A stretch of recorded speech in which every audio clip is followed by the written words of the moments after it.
আচার্য চাণক্য বলেন, যে ব্যক্তি নীরবে অত্যাচার সহ্য করে সেও একজন অপরাধী। অতএব অন্যায়ের বিরুদ্ধে আওয়াজ তুলুন, কিন্তু প্রজ্ঞার সাথে। শত্রুর ওপর প্রতিশোধ নিন, কিন্তু নীতির সাথে। এবং সবচেয়ে গুরুত্বপূর্ণ হল, শত্রুকে হত্যা করবেন না। তাকে এমনভাবে ভেঙে দিন যাতে সে আর কখনো উঠে দাঁড়াতে না পারে। তাকে জীবিত রাখুন, কিন্তু তার জীবনকে শাস্তিতে পরিণত করুন। বন্ধু, যদি আপনি জীবনে এই চাণক্য নীতিটি বোঝেন, তবে কোনো শত্রুই আপনাকে কখনো পরাস্ত করতে পারবে না। কারণ এখন আপনার কাছে সেই প্রজ্ঞা রয়েছে যা কেবল একজন যোদ্ধারই থাকে। আজ আমরা আপনার জন্য 15টি গভীর চাণক্য রীতি নিয়ে এসেছি, যা আপনাকে উপেক্ষা করতে শেখাবে। সহজ কথায়, উপেক্ষা করার অভ্যাস করে তুলুন। চাণক্যের সময়ে বলা হতো যে জীবনে আমাদের শক্তিই আমাদের কাছে সবচেয়ে গুরুত্বপূর্ণ। কিন্তু একজন সাধারণ মানুষ যে ভুলটি করে তা হলো সে তার শক্তি অন্যের পেছনে নষ্ট করে। তারা অহেতুক তর্কে জড়ায়, অহেতুক উপদেশ দেয় এবং মানুষের জীবনে যা ঘটছে তাতে জড়িয়ে পড়ে, আর অন্যান্য বিভিন্ন বিষয়ে জড়িয়ে থাকে। কিন্তু একজন জ্ঞানী ব্যক্তি এমনটা করেন না। তাকে তার শক্তি সংরক্ষণ করতে হয়। সে প্রায়শই এমন লোকদের উপেক্ষা করে যারা তার কোনো কাজে আসে না। তার এটা বোঝা দরকার, এবং এই ভিডিওতে আমরা আপনাকে 15টি পয়েন্টে তা ব্যাখ্যা করব। তাই এই ভিডিওটি শেষ পর্যন্ত দেখুন, কারণ এটি আপনার জীবন বদলে দেবে। আপনিও যদি চাণক্য নীতি পছন্দ করেন, তাহলে কমেন্টে জানান আপনি কোন শহর থেকে এই ভিডিওটি দেখছেন। তাহলে চলুন শুরু করা যাক। প্রথম এবং সর্বাগ্রে, বোকাদের সাথে কখনো তর্ক করবেন না। জেতার চেষ্টা করবেন না। কারণ যখন আমরা আমাদের লক্ষ্যে মনোনিবেশ করি, তখন আমাদের উচিত তুচ্ছ ও অকেজো মানুষদের পেছনে সময় নষ্ট করা থেকে বিরত থাকা। তাদের উপেক্ষা করাই সর্বোত্তম পন্থা। তাদের প্রশ্নের উত্তর দেবেন না, তাদের সাথে জড়াবেন না, বা তাদের মন জয় করার চেষ্টা করবেন না। কেবল তাদের উপেক্ষা করুন, কারণ আপনি কোনোভাবেই একজন বোকাকে বোঝাতে পারবেন না। একজন বোকা আপনি কি বলছেন তা কখনোই বুঝবে না। আপনার পরামর্শে সাড়া দেওয়া তো দূরের কথা। তাই সেখানে আপনার শক্তি নষ্ট করবেন না, কেবল তাদের উপেক্ষা করুন। এই নীতিটি কেবল ব্যক্তিগত বিকাশে সাহায্য করে না, বরং মানসিক শান্তিও বজায় রাখে। আসুন এই ধারণাটি নিয়ে আরও গভীরে যাই। প্রথমে আমাদের বুঝতে হবে বোকামি বলতে কি বোঝায়। এখানে বোকামি বলতে কারো বুদ্ধিমত্তার অভাবকে বোঝায় না, বরং তাদের সংকীর্ণ মানসিকতা, একগুঁয়েমি এবং অযৌক্তিক আচরণকে বোঝায়। এই ধরনের লোকেরা প্রায়শই তাদের ভুল ধারণা আঁকড়ে ধরে থাকে, এবং কোনো যুক্তি বা প্রমাণই তাদের মন পরিবর্তন করতে পারে না। যখন আমরা এই ধরনের লোকদের সাথে তর্ক করি, তখন আমরা কেবল আমাদের সময় নষ্ট করি না, তাদের অনুভূতিতেও আঘাত করি। এই দর্শন আমাদের শেখায় যে জীবনের প্রতিটি যুদ্ধ লড়ার প্রয়োজন নেই। কিছু যুদ্ধ জেতার চেয়ে ছেড়ে দেওয়াই বেশি গুরুত্বপূর্ণ। এই ধারণার উৎস প্রাচীন দর্শনে, যেখানে জ্ঞানী ব্যক্তিরা সবসময় অর্থহীন তর্ক এড়িয়ে চলার পরামর্শ দিয়েছেন। পুরনো একটি প্রবাদ আছে, বোকার সাথে তর্ক করা মানে নিজেকে ছোট করা। যখন আমরা কোনো বোকার সাথে তর্ক করি, তখন আমরা নিজেদেরকে তার স্তরে নামিয়ে আনি, এবং তখন সে তার অনভিজ্ঞতা দিয়ে আমাদের পরাজিত করে। এর মানে হলো, তর্কে জড়িয়ে আমরা আমাদের মর্যাদা হারাই। এর পরিবর্তে উপেক্ষা করা একটি শক্তিশালী অস্ত্র। এটি কেবল আপনাকে উন্নতই করে না, বরং বোকাটিকেও ভাবতে বাধ্য করে। কখনো কখনো যখন আমরা কোনো প্রতিক্রিয়া দেখাই না, তখন অন্য ব্যক্তিটি তার ভুল বুঝতে পারে। কিন্তু যদি আমরা তর্ক করি, তারা আরও বেশি একগুঁয়ে হয়ে ওঠে। তাই আপনার শক্তি বাঁচান এবং এগিয়ে যান। জীবন সংক্ষিপ্ত, এবং অর্থহীন তর্কে এটি নষ্ট করার পরিবর্তে যে বিষয়গুলো সত্যিই গুরুত্বপূর্ণ সেগুলোর ওপর মনোযোগ দেওয়া ভালো। দ্বিতীয়ত, আপনার আয় বাড়ান, ভিক্ষা করবেন না। চাণক্যের কথাগুলো আমার হৃদয়ে পাথরের মতো আঘাত করেছিল। তিনি বলেন যে যে ব্যক্তি অন্যের দয়ায় বেঁচে থাকে, সে সম্মান পাওয়ার স্বপ্নেও দেখতে পারে না। একবার ভেবে দেখুন, যে হাত বারবার টাকা চাইতে অভ্যস্ত হয়ে যায়, তা কখনোই সম্মান পাওয়ার যোগ্য নয়। যেদিন আপনি কোনো বন্ধু বা আত্মীয়ের কাছ থেকে $500 ধার করবেন, সেদিনই আপনার জীবন শেষ হয়ে যাবে। তোমার সম্মানের অর্ধেকই সেই লোকটির পায়ে গিয়ে পড়ে। সমাজ ব্যক্তিকে নয়, টাকাকেই সম্মান জানায়। এটা তিক্ত, কিন্তু এটাই পরম সত্য।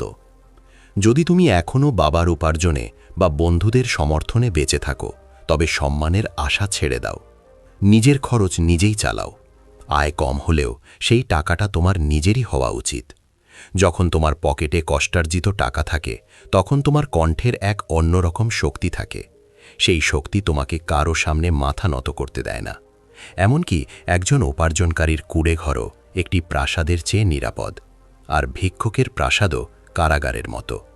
তাই নিজের আয় বাড়ান, কারণ চাণক্য বলেছেন যে এমনকি নিজের লোকেরাও একজন দরিদ্র ব্যক্তিকে ত্যাগ করে, এবং একজন ধনী ব্যক্তির শত্রুরাও তার আত্মীয় হয়ে যায়। 3 নম্বর, সবার কথায় সাড়া দেবেন না, চুপ থাকুন এবং নিজের কাজের মাধ্যমে জবাব দিন। জীবনের প্রতিটি চ্যালেঞ্জ এবং সমালোচনার মুখোমুখি হওয়ার সবচেয়ে কার্যকর কৌশল হল চুপ থাকা এবং নিজের কাজের মাধ্যমে জবাব দেওয়া। চাণক্য চন্দ্রগুপ্তকে বলেছিলেন যে সময়ের চেয়ে বড় কোনো উত্তর নেই। যারা আপনাকে অপমান করে, সময় নিজেই তাদের পতন ঘটাবে। এই নীতিটি আমাদের শেখায় যে অহেতুক তর্ক এবং উস্কানিতে প্রতিক্রিয়া দেখানোর পরিবর্তে আমাদের শক্তিকে কর্মের ওপর কেন্দ্রীভূত করতে হবে। সবকিছুর জবাব দেবেন না, কারণ চাণক্য নীতিতে বলা হয়েছে যে একজন জ্ঞানী ব্যক্তি অহেতুক বিবাদ থেকে দূরে থাকেন। নীরবতাই সবচেয়ে বড় অস্ত্র এবং কার্যকরভাবে জবাব দেওয়াই সবচেয়ে শক্তিশালী প্রতিক্রিয়া। এই ধারণাটির গভীরে গেলে প্রাচীন দর্শনে এর উৎস খুঁজে পাওয়া যায়। চাণক্য আমাদের সেই সব জিনিসের ওপর মনোযোগ দিতে পরামর্শ দিয়েছেন যা আমাদের নিয়ন্ত্রণে রয়েছে। আমরা অন্যদের মতামত নিয়ন্ত্রণ করতে পারি না, তাই তাদের উপেক্ষা করুন এবং কাজ করুন। এমনকি আধুনিক মনোবিজ্ঞানেও এটি আবেগীয় বুদ্ধিমত্তার একটি অংশ। যখন আমরা নীরব থাকি, আমাদের মস্তিষ্ক আরও ভালো সিদ্ধান্ত নেয়। আমরা তর্কে জড়িয়ে পড়ি, কিন্তু নীরবতা আমাদের স্বচ্ছ চিন্তাভাবনা করতে সাহায্য করে। চাণক্যের সময়ে শত্রুরা যখন আমাদের উস্কানি দিত, তারা শান্ত থাকত এবং পরিকল্পনা করত। আমরাও একই কাজ করে আমাদের জীবনে শান্তি আনতে পারি। চতুর্থত, সহজে সবকিছু পাওয়া বন্ধ করুন। আচার্য চাণক্য বলেন, মানুষ নদীর অবিরাম বয়ে চলা জলে তাদের নোংরা কাপড় ধোয় এবং আবর্জনা ফেলে, কিন্তু মরুভূমিতে যে জল সহজে পাওয়া যায় না তা সোনার মতো মূল্যবান। মানুষের মনও একইভাবে কাজ করে। যা সহজে পাওয়া যায় তা অকেজো। এবার নিজের দিকে তাকান। আপনি কি সেই ধরনের মানুষ যিনি যে কোনো সময় ফোন করলে সঙ্গে সঙ্গে ছুটে যান? এক বন্ধু ফোন করেছিল আর আপনি আপনার কাজ ফেলে এসেছেন। আপনার বস আপনাকে ছুটির দিনে কাজ দিয়েছেন আর আপনি তা করেছেন। এক আত্মীয় তার বোঝা আপনার উপর চাপিয়ে দিয়েছে আর আপনি নীরবে তা কাঁধে তুলে নিয়েছেন। আপনি ভাবেন যে আপনি সাহায্য করছেন, কিন্তু সত্যিটা হলো আপনি কৃপণতা করছেন। যখন আপনি সবসময় অন্যের জন্য প্রস্তুত থাকেন, তখন এটি মানুষকে এই সংকেত দেয় যে এই ব্যক্তির কোনো আত্মসম্মান নেই। সে একজন অলস প্রকৃতির লোক। আর মনে রাখবেন, অলস লোকদের কেউ সম্মান করে না, তারা যতই ভালো হোক না কেন। এখনই আরেকটু মূল্যবান হতে শিখুন। মানুষকে না বলতে শিখুন। আপনি ব্যস্ত থাকলে স্পষ্টভাবে বলুন, আমার সময় নেই। চাকরের মতো প্রতিটি ফোন কলের জন্য দৌড়ানো বন্ধ করুন। মানুষকে একটু অপেক্ষা করতে শেখান। যখন আপনি মানুষকে বোঝাতে পারবেন যে আপনার সময় মূল্যবান, তখনই তারা এর কদর করবে।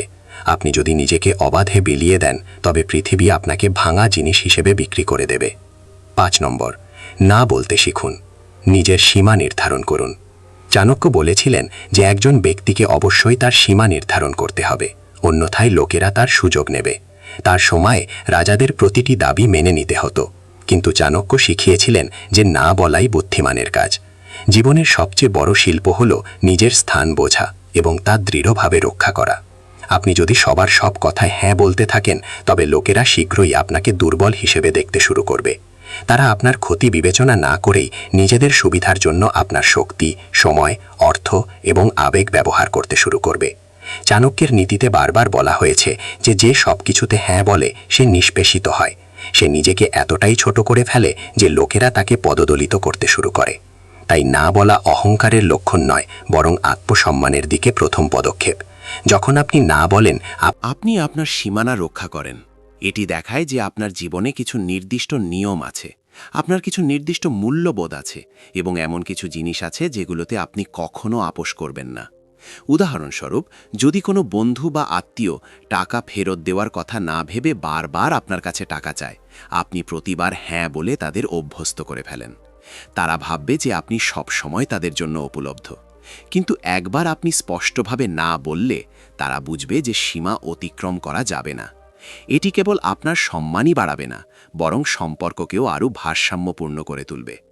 মানুষ আপনাকে সম্মান করে যখন তারা জানে যে আপনি সহজে হার মানেন না।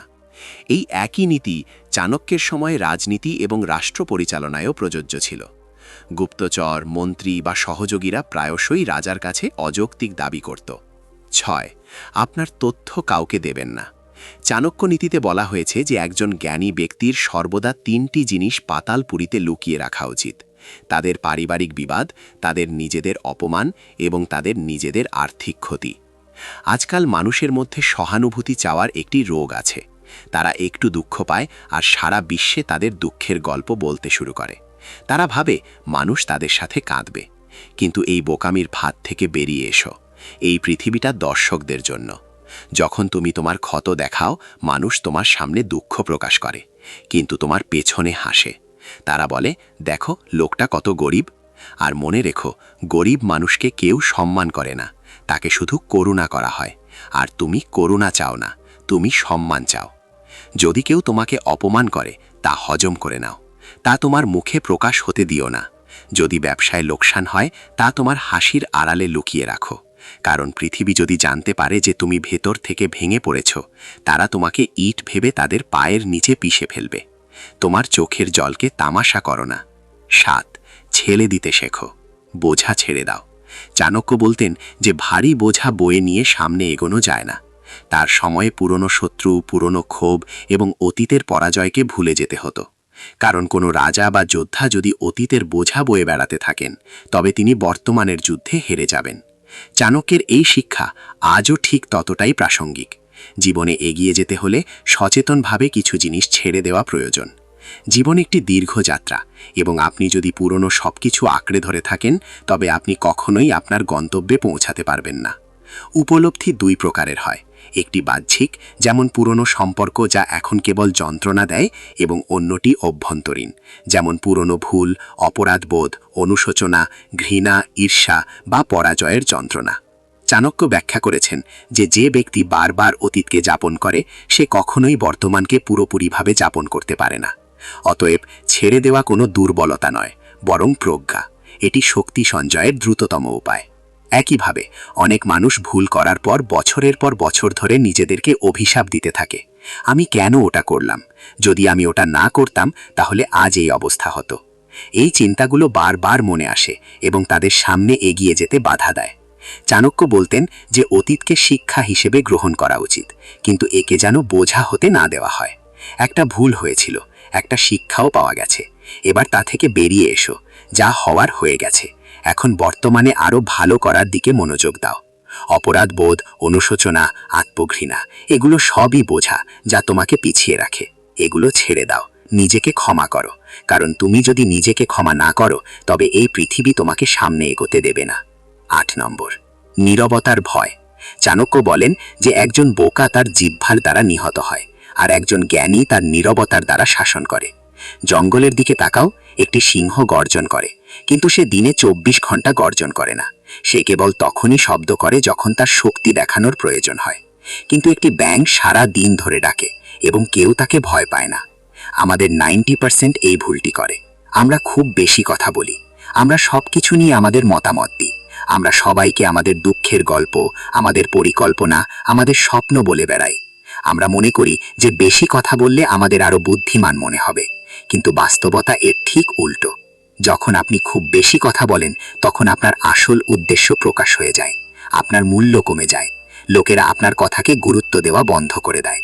তারা বলে, আরে ওকে কথা বলতে দাও, ও এতে অভ্যস্ত। এটা বক বক করা নিয়ে। কিন্তু অন্যদিকে 4 জনের মধ্যে যে ব্যক্তিটি একেবারে চুপচাপ বসে আছে, তার দিকে তাকান। সে সবার কথা শুনছে, কিন্তু কথা বলছে না। তার চোখ সব কিছু দেখছে। তার নীরবতা তার সামনের মানুষটিকে অস্থির করে তোলে। লোকেরা ভাবতে বাধ্য হয় তার মনে কি চলছে, এবং যখন সেই ব্যক্তি মুখ খোলে, সবাই চুপ হয়ে যায়। কেন? কারণ লোকেরা জানে যে সেই যদি কিছু বলে, তবে তা অবশ্যই শক্তিশালী কিছু হবে। নীরবতা এমন একটি অস্ত্র যা দিয়ে আপনি লড়াই না করেই অন্য ব্যক্তিকে পরাজিত করতে পারেন। আর একটু গভীর হন। এমন খোলা বই হবেন না যা যে কেউ পড়ে ফেলে দিতে পারে। 9 নম্বর, সব কিছু ব্যাখ্যা করবেন না, নীরবতা বজায় রাখুন। চাণক্য বলতেন যে সব কিছু সম্পন্ন করার চূড়ান্ত উপায় হল নীরবতা। তার মতে প্রতিটি প্রশ্নের উত্তর দেওয়া, প্রতিটি অভিযোগের ব্যাখ্যা দেওয়া এবং প্রতিটি ছোট বড় বিষয় নিয়ে তর্ক করা দুর্বলতার লক্ষণ। কেবল সেই ব্যক্তি প্রকৃত শক্তির অধিকারী যিনি নীরব থাকতে জানেন। জীবনে অনেকেই আপনাকে উত্ত্যক্ত করে। কেউ বিদ্রুপাত্মক মন্তব্য করে, কেউ অভিযোগ করে, কেউ আপনার সাফল্যে ঈর্ষান্বিত হয়ে আপনাকে ছোটখাটো বিষয় টেনে আনার চেষ্টা করে। আপনি যদি প্রতিবারই উত্তর দেন এবং ব্যাখ্যা করেন, তবে আপনি আপনার শক্তি নষ্ট করেন এবং নিজেকে ছোট প্রমাণ করেন। চাণক্য ব্যাখ্যা করেছিলেন যে উত্তর দেওয়ার অর্থ হল আপনি সেই বিষয়টিকে গুরুত্ব দিয়েছেন। আপনি ধরে নেন যে ব্যক্তিটি আপনার কাছে এতটাই গুরুত্বপূর্ণ যে তাকে উত্তর দেওয়াটা জরুরি। কিন্তু নীরব থেকে আপনি এই বার্তা দেন, আপনার কথায় সময় ব্যয় করার মতো যথেষ্ট গুরুত্ব আপনি আমার কাছে পান না। চুপ থাকার অনেক সুবিধা রয়েছে। প্রথমত, এটি আপনার কথার মূল্য বাড়িয়ে দেয়। আপনি যখন কম কথা বলেন তখন আপনার বলা কথাগুলো আরও বেশি ওজনদার মনে হয়। দ্বিতীয়ত, আপনি রাগ বা আবেগের বশে ভুল সিদ্ধান্ত নেন না। তৃতীয়ত, আপনি আপনি অন্যদের দুর্বলতা দেখতে পান, কারণ তারা বেশি কথা বলে নিজেদের প্রকাশ করে ফেলে। চতুর্থত, আপনার মানসিক শান্তি অটুট থাকে। তাই পরের বার যখন কেউ আপনাকে উত্ত্যক্ত করবে, বিদ্রূপ করবে বা ব্যাখ্যা চাইবে, তখন শুধু চুপ থাকুন, হাসুন, চোখে চোখ রাখুন এবং এগিয়ে যান। 10 নম্বর, লক্ষ্যের উপর মনোযোগ দিন, তুচ্ছ বিষয় উপেক্ষা করুন। চাণক্য বলতেন, তোমার লক্ষ্য পরিষ্কার রাখো। তার মতে, যে ব্যক্তি তার মূল উদ্দেশ্য ভুলে যায় এবং তুচ্ছ বিষয়ে জড়িয়ে পড়ে, সে কখনো বড় বিজয় অর্জন করতে পারে না। বড় যুদ্ধে জয়ী হতে হলে ছোট ছোট ত্যাগ স্বীকার করতে হয়, ছোট শত্রুদের উপেক্ষা করতে হয় এবং ছোটখাটো ঝগড়া এড়িয়ে চলতে হয়। মনোযোগী থাকার অর্থ হল অগ্রাধিকার নির্ধারণ করা। প্রতিদিন সকালে ঘুম থেকে উঠে নিজেকে জিজ্ঞাসা করুন, আজ কি আমাকে আমার লক্ষ্যের কাছাকাছি নিয়ে যাবে? বাকি সব কিছুই অকেজো। ছোটখাটো বিবাদ, ছোট আনন্দ, ছোট পরাজয়কে একপাশে সরিয়ে রাখুন। চাণক্যের মতো চিন্তা করুন। বড় লক্ষ্য অর্জনের জন্য ছোট ত্যাগ স্বীকার করা প্রয়োজন। ছোটখাটো বিষয়ে জড়িয়ে পড়ার অর্থ হল নিজেকে ছোট করে ফেলা। লক্ষ্যের দিকে চোখ রাখুন, অন্য সব কিছু মিলিয়ে যাবে। এটাই প্রকৃত প্রজ্ঞা।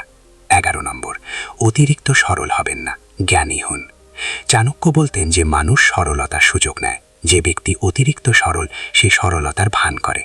মানুষ তাদের শক্তির সুযোগ নেয়। তাই জ্ঞানী হন, শক্তি দেখান, কিন্তু অতিরিক্ত সরলতা দেখাবেন না। পৃথিবীতে ভালো মানুষ আছে, কিন্তু সবাই ভালো নয়। অনেকে আপনার সরলতাকে দুর্বলতা বলে ভুল করে। তারা মনে করে আপনাকে সহজেই ঠকানো যাবে, সহজেই শোষণ করা যাবে। চাণক্য চন্দ্রগুপ্তকে সরলতা পরিহার করতে শিখিয়েছিলেন। সরল হন, কিন্তু বোকা হবেন না। আপনার ভালোত্ব দেখান, কিন্তু আপনার শক্তি লুকাবেন না। মানুষ শক্তিশালীকে সম্মান করে, তারা সরলদের ব্যবহার করে। প্রজ্ঞা মানে ভারসাম্য। ভালো হন, কিন্তু বোকা হবেন না। সাহায্য করুন, কিন্তু নিজেকে দুর্বল হতে দেবেন না। এটাই চাণক্যের শিক্ষা। শক্তি দেখান, যাতে মানুষ সুযোগ নেওয়ার সাহস না করে। অতিরিক্ত সরল হবেন না, জ্ঞানী হন। এটাই জীবনের প্রকৃত শিল্প। 12 নম্বর, নিজের কাজে পারদর্শী হন।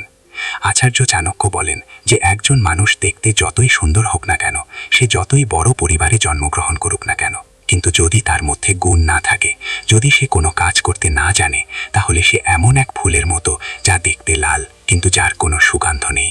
এবং এমন ফুল কেউ ঈশ্বরের চরণে অর্পণ করে না। বন্ধুরা, উপরের 6টি নিয়ম আপনাকে মানুষের চোখে প্রিয় করে তুলতে পারে। কিন্তু এই সপ্তম নিয়মটি আপনাকে এমন করে তোলে যে লোকেরা আপনার সামনে মাথা নত করতে বাধ্য হয়। আর সেই নিয়মটি হল নিজের কাজে দক্ষ হওয়া।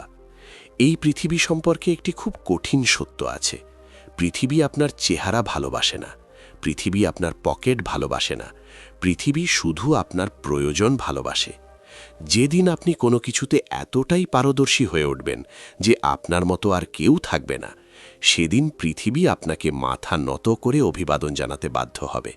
ভেবে দেখুন, এমনকি একজন রাজাও অসুস্থ হলে ডাক্তারের সামনে মাথা নত করেন। কেন? কারণ সেই সময়ে রাজার ক্ষমতা অকেজো, ডাক্তারের জ্ঞান দরকারি।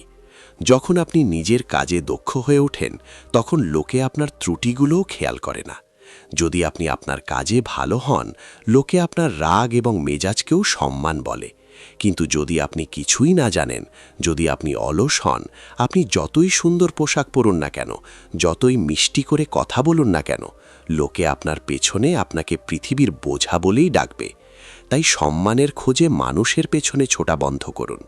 এটা করুন, সম্মান অর্জন করতে নিজের যোগ্যতার চর্চা করুন। নিজেকে এতটাই বুদ্ধিমান, এতটাই দক্ষ করে তুলুন যে যখন আপনি মানুষের মাঝে দাঁড়াবেন, তারা বলবে, আরে এই লোকটা তো যাতেই হাত দেয় তাকেই সোনা বানিয়ে ফেলে। এটাই প্রকৃত সম্মান। নম্বর 13, কিছুটা বহিরাগত হন, শোনা বন্ধ করুন। চাণক্য বলেছেন যে অপ্রয়োজনীয় বিষয়ে জড়িয়ে পড়া একটি দুর্বলতা। যে ব্যক্তি সবার সব কথা শোনে, প্রতিটি গুজবে মনোযোগ দেয় এবং ছোট বড় সব কথা মনে নেয়, সে কখনো শক্তিশালী হতে পারে না। তাই কিছুটা বহিরাগত হন। বহিরাগতদের আপনার মধ্যে ঢুকতে দেবেন না। শোনা বন্ধ করুন। পৃথিবীতে মানুষ অনেক কথা বলে, কেউ আপনার পেছনে আপনার নিন্দা করে, কেউ ঈর্ষাল বশে গুজব ছড়ায়, কেউ উপদেশের নামে বিষ উগড়ে দেয়। আপনি যদি সবকিছু শোনেন, প্রতিটি মন্তব্যে প্রতিক্রিয়া দেখান, তবে আপনার মন কখনো শান্তিতে থাকবে না। চাণক্য আমাদের গুপ্তচর এবং শত্রুদের কথা উপেক্ষা করতে শিখিয়েছেন। তারা জানতেন যে যদি রাজা প্রতিটি গুজবে ভীত বা ক্রুদ্ধ হন, তবে সাম্রাজ্য দুর্বল হয়ে পড়বে। তাই তারা উপদেশ দিয়েছিলেন, অপ্রয়োজনীয় কথা কানে পৌঁছাতে দেবেন না। উদাহরণস্বরূপ, চাণক্যের গুপ্তচরদের কথাই ধরুন। তারা শত্রু শিবিরে যেত, কিন্তু রাজাকে কখনো প্রতিটি ছোটখাটো বিবরণ জানাতো না, শুধু গুরুত্বপূর্ণ এবং সত্য সংবাদ, কারণ অপ্রয়োজনীয় বিষয়ে রাজার মনোযোগ বিক্ষিপ্ত করত। এই কথাটি আজও সত্যি। সোশ্যাল মিডিয়ায় মানুষ প্রতিদিন কিছু না কিছু বলে। কেউ আপনার সম্পর্কে মন্তব্য করে, কেউ কোনো খবরের দিকে ইঙ্গিত করে। আপনি যদি সবকিছু পড়েন এবং সবকিছুর উত্তর দেন, তাহলে আপনার সময় এবং মন দুটোই নষ্ট হবে। কিছুটা বহিরাগত হন, শুনবেন না, খুব বেশি জড়িয়ে পড়বেন না। শোনা বন্ধ করার সুবিধা হলো আপনার মন শান্ত থাকে এবং আপনি সঠিক সিদ্ধান্ত নিতে পারেন। শত্রু বুঝতে পারে যে তাদের কথা আপনাকে স্পর্শ করে না, এতে তাদের সাহস ভেঙে যায়। এমনকি সম্পর্কের ক্ষেত্রেও, যদি কোনো আত্মীয় আপনার পেছনে আপনার নিন্দা করে, তাহলে তা শুনে কী লাভ? শুধু উপেক্ষা করুন, নিজের জীবনে মনোযোগ দিন। চাণক্যের শিক্ষা সহজ, অপ্রয়োজনীয় কথা শোনা শত্রুকে সুবিধা দেয়। কিছুটা অগভীর হন, কান বন্ধ রাখুন, মনকে শক্তিশালী রাখুন। শুধু যা গুরুত্বপূর্ণ তাই শুনুন, বাকি সবকিছু বাতাসে উঠতে দিন। এটাই প্রকৃত শক্তি। প্রতিটি পদক্ষেপে সতর্ক থাকতে হবে, জানতে হবে কোথায় কথা বলতে হবে আর কোথায় চুপ থাকতে হবে। কিন্তু কখনো কখনো আবেগের বশে মানুষ মুখ খুলে সবকিছু প্রকাশ করে দেয়। জীবনে সবকিছু গোপন রাখলে আপনি ভালো নেই, তাই ভেবে চিন্তে কথা বলতে হয়। 14 নং, বিষ না হলেও হিস হিস করা বন্ধ করবেন না। এটি চাণক্যের সবচেয়ে বিখ্যাত গল্প, যা আমাদের জীবনযাপনের সঠিক পথ শেখায়। গল্পটি মনোযোগ দিয়ে শুনুন। একবার এক বিষধার সাপ কামড়ানো বন্ধ করে দিল, কারণ এক ঋষি তাকে হিংসা করতে বারণ করেছিলেন। এর ফল কি হলো? গ্রামের ছেলেমেয়েরা তাকে পাথর ছুঁড়তে শুরু করলো। তারা তার লেজ ধরে টেনে হিচড়ে নিয়ে গেল। সাপটি আধমরা হয়ে পড়ে রইল। ঋষি ফিরে এসে সাপের অবস্থা দেখে ধমক দিয়ে বললেন, বোকা, আমি তোকে কামড়াতে বারণ করেছিলাম, কিন্তু ভয় দেখানোর জন্য হিস হিস করতে বারণ করিনি। এই গল্পটি আজকের অফিস, কলেজ এবং পারিবারিক রাজনীতির সাথে পুরোপুরি মিলে যায়। আপনি যদি খুব স্পষ্টবাদী হন, তুমি যদি সেরকম হও, পৃথিবী তোমাকে চিবিয়ে খাবে। এটা ভদ্রতা দেখানোর সময় নয়। এর মানে এই নয় যে তোমাকে খারাপ হতে হবে বা মানুষকে আঘাত করতে হবে। ক্ষতি করুন, এর মানে হলো লোহার মতো নিজের সীমানাকে মজবুত করা। যদি কেউ আপনাকে অপমান করে, যদি কেউ ঠাট্টা করে আপনার মর্যাদায় আঘাত করে, তবে তাদের এটা বোঝানো জরুরি যে আপনি এটা সহ্য করবেন না। আপনার চোখে এমন তীক্ষ্ণতা রাখুন যে অন্য ব্যক্তিটি আপনার সাথে দুর্ব্যবহার করার আগে 100 বার ভাবে। চুপচাপ সহ্য করা মহত্ব নয়, এটা দুর্বলতা। মেরুদণ্ড সোজা রাখুন। লোকেদের জানা উচিত যে আপনি ভালো, কিন্তু যদি তারা সীমা অতিক্রম করে, তবে আপনি জানেন কিভাবে জবাব দিতে হয়। সমাজ কেবল তাদেরই সম্মান জানায় যাদের রক্ষা করার এবং ধ্বংস করার ক্ষমতা আছে।